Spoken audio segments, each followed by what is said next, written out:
Qanday qilib tradingda bir oy ichida $10 dan $1000 qilish mumkin? Ushbu challenge bugun sizlar bilan ham nazariy, ham amaliy tomondan qanaqa bajarilishi birgalikda ko'rib chiqamiz. Bloknot va ruchkalarni tayyorlab olgan bo'lsanglar, demak, boshlaylik.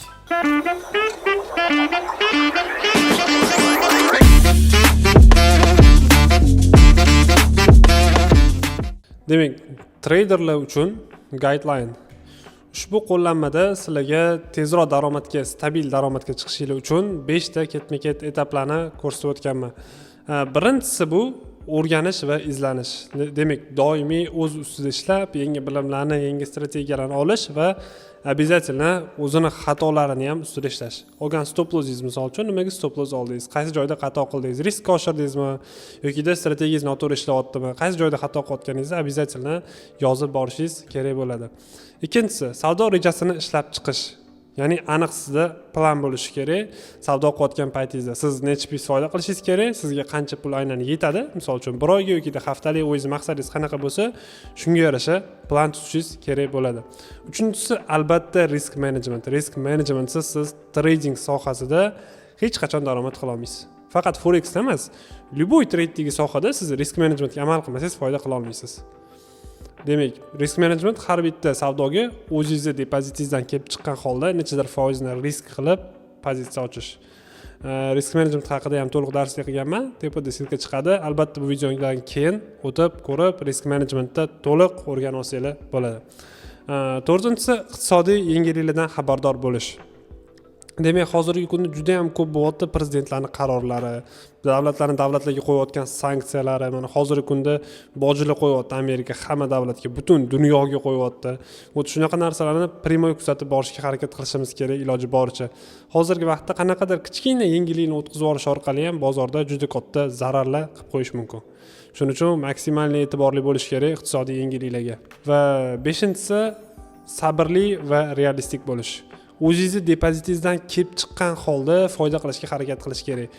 Unaqa nerealniy rezultatlarni kutib tashlash kerak emas. Masalan, Instagramda, YouTube'da, boshqa joyda hozir ko'rayotgan nechadir sentdan, necha yuzdir ming dollarga olib chiqib tashlayotganlar u milliontadan bitta chiqib qoladi.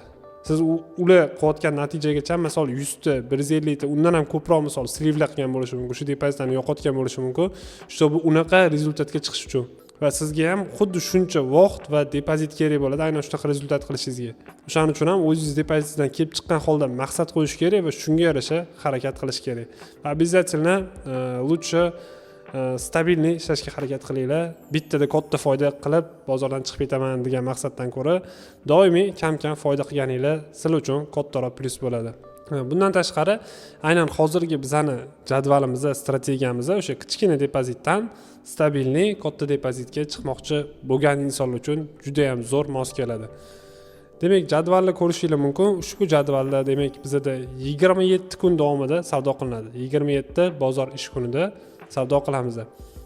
Birinchisi depozitimiz qancha bo'ladi? Demak, boshi $10 va oxirgi 27-kundagi rezultatimiz $1050 deyarli.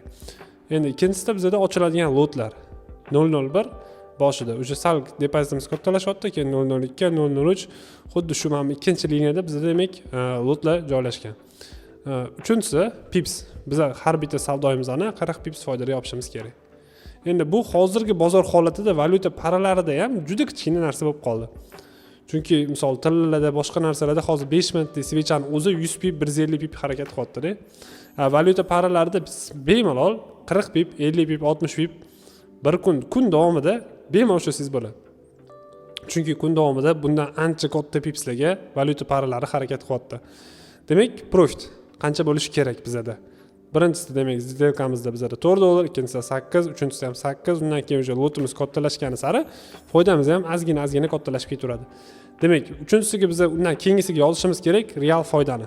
Misol $4 nechadir sent yoki $5. Keyingisi misol $7 nechadir sent bo'lib qoldi. Bu normalniy. Xuddi shunga o'xshab real foyda va sanasi albatta yonida. Qaysi sanada qancha foyda qildingiz va bajarildi. Bitta chek qilib qo'yamiz, belgilab qo'yamiz. Endi eng muhim joyi stop loss qanaqa joylashtiriladi.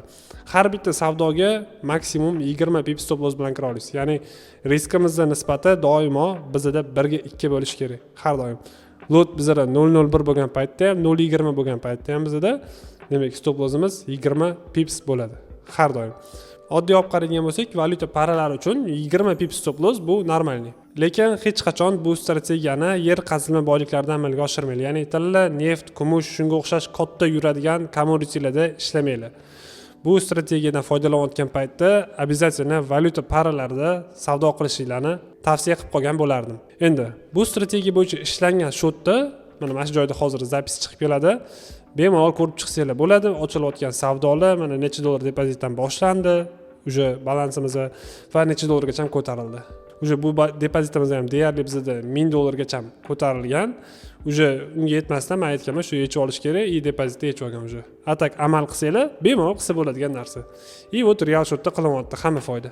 Albatta sabr bilan trade qiladigan bo'lsanglar, sizlar ham bemalol ko'rsatilgan natijaga erishishinglar mumkin bo'ladi. Muhimi strategiya to'g'ri tanlash va emotsiyani boshqarish kerak savdolar davomida.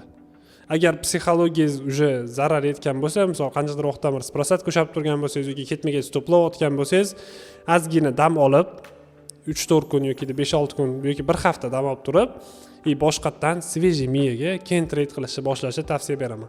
O'shandagina sizda rezultatlar yaxshilanishni boshlaydi. Har doim bitta narsani esdan chiqarmanglar. Trade qilayotgan paytingizda qachondir sizlarda kattaroq minus bo'lib qolsa yoki qanchadir vaqt uzoqroq muddat o'sha minusda prosat ko'shab qolsanglar, shunaqa holatlar bo'ladigan bo'lsa, обязательно u holat tugagandan keyin, yopganingizdan keyin dam olish kerak.